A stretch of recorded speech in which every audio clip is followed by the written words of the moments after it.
ঘরে তৈরি এই হার্বাল হেয়ার অয়েল তৈরি করতে লাগছে 1 চামচ মৌরি, 1 চামচ সাদা তিল, 1 চামচ কালো জিরে, তারপরে নিয়েছি ওখানে 1 চামচ মেথি, তারপরে কাঠবাদাম, চীনা বাদাম, তারপরে আখরোট, লবঙ্গ, তেজপাতা, আদা, রসুন, পেঁয়াজ, আরও অনেক কিছু নিয়েছি। এগুলো দিয়ে আমি একটু ক্রাশ করে নিলাম।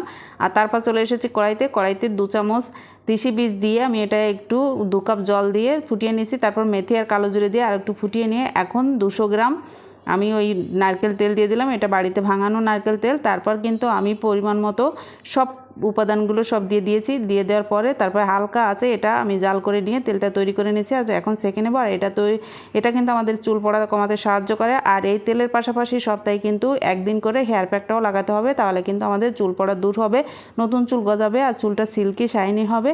আর এটা আপনারা বাজার থেকে চড়া দামে না কিনে নিজেরাও তৈরি করে নিতে পারেন। না তারপর এর সাথে কিছু তেল মিশিয়ে নিয়েছি। ভালো লাগলে লাইক শেয়ার কমেন্ট করবেন আর চ্যানেলটা সাবস্ক্রাইব বা ফলো করবেন।